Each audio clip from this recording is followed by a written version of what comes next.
এটা হলো আমার বাসার ছোট্ট একটা ছাদ বাগান। আর এইখানে তোমরা গাছের পাশাপাশি কিছু আবর্জনা দেখতে পাবা, যেগুলা totally seems like a garbage. But wait, আমরা যদি এখানে অগোছালো পরিবেশ নিয়ে পড়ে থাকি তাহলে এত সুন্দর সুন্দর গাছগুলো কে দেখবে?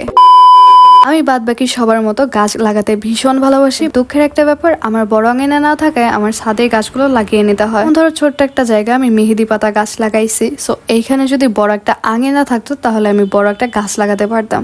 বাট এখন আমার যেটুকু আছে সেটুকু নিয়েই তো আমাকে খুশি থাকতে হবে, রাইট? সো মেহেদি পাতা গাছের পাশাপাশি আমার কিন্তু অনেক সুন্দর একটা লেবু গাছ আছে, যেটা আমার ছাদেই লাগানো। আমি চেষ্টা করি আমার ছাদে সুন্দর সুন্দর গাছ লাগানো, বাট আমার ছাদে যেহেতু জায়গা খুবই কম, এর জন্য হচ্ছে আমি তেমন পরিমাণে গাছ লাগাতে পারি না। যতটুকু লাগাইছে ততটুকুই আমাদের আলহামদুলিল্লাহ সম্পূর্ণ ফ্যামিলির হয়ে যায়। এটুকু বললাম কারণ আমাদের ছোট্ট একটা লেবু গাছে কিন্তু মাশাআল্লাহ দিলে বেশ অনেক লেবু ধরে। সো দেখা যায় যে নিজেদেরও হয়, আবার অন্যকেও গিফট করে দেওয়া যায়। লেবু গাছের পাশেই ছিল ছোট্ট একটা রূপালী আম গাছ। যদিও প্রত্যেকবার অনুযায়ী এবার তেমন একটা আম ধরেনি, এই জন্য আমরা তেমন বেশি আপসেট না, কারণ ফলের গাছ তো একবার কম ধরবে একবার বেশি ধরবে, এমনটাই হয় স্বাভাবিক। তোমরা অনেকে জানতে চাও যে আমরা আমাদের গাছগুলো কিভাবে লাগাই। সো আমরা মূলত এমন একটা টবের মতো করে বড় করে একটা স্পেস রাখি, তার মাঝে মাটি দিয়ে আমরা সেখানে গাছগুলো লাগাই। এটা কিন্তু তোমরাও অ্যাপ্লাই করতে পারো। পিছ তো চলে আসছে আমার ছোট ভাই আরফান।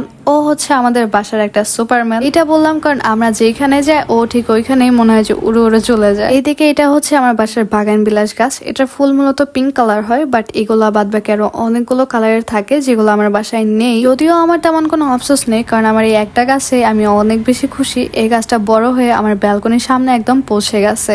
এটাও কিন্তু আমি আমার সেই বড় একটা টবের মধ্যে লাগাইছি একটা সাইডে, তাহলে দেখা যাবে যে একটা সাইড কভার করে পুরো বাড়ির সৌন্দর্য বৃদ্ধি করে ফেলবে। যাই হোক, এই দিক দিয়ে আমার ছিল অ্যালোভেরা গাছ। আমার অ্যালোভেরা গাছ তোমরা অনেকেই দেখছো আমার ভিডিওর মধ্যে, আজকে আবারও দিলাম। আমার তো বেশ ভালোই লাগে তোমাদের সাথে এইসব ভিডিওগুলো শেয়ার করে, কারণ দেখা যায় যে নিজে যে গাছগুলো লাগাইছি এগুলো তোমাদের সাথে শেয়ার করলে তোমরা অনেক সুন্দর সুন্দর কমেন্ট করো, যেটা আমার অনেক বেশি ভালো লাগে। আমার বাসায় কিন্তু ফুল গাছের পাশাপাশি কিছু কিছু ফল গাছ আছে, যদিও আগে অনেকটা ছিল, বাট সব গাছ নষ্ট হয়ে যাওয়ার কারণে এখন মাত্র কয়েক ধরনের ফল গাছই বেঁচে আছে। তারপরে এগুলোর যত্ন না নিলে এগুলো একদম মারা যেত।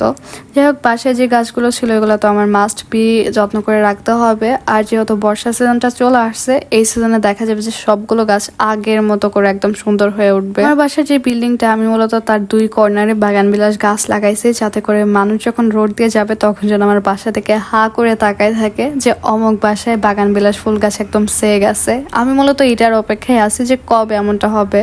আর বাসার অন্য সাইডে হচ্ছে প্রতিবেশীর আম গাছ, অনেক বড় আম গাছ। যে আম গাছটা পুরো আম একদম পেকে আছে, পুরো গাছ মনে হয় যে পুরো গাছটা একদম হলুদ হয়ে আছে। যাই হোক, এগুলা দেখলে না নিজের কাছে অনেক বেশি ভালো লাগে, কারণ সবুজ সবুজ জিনিস বিশেষ করে আমার কাছে কারণ যেন খুবই ভালো লাগে।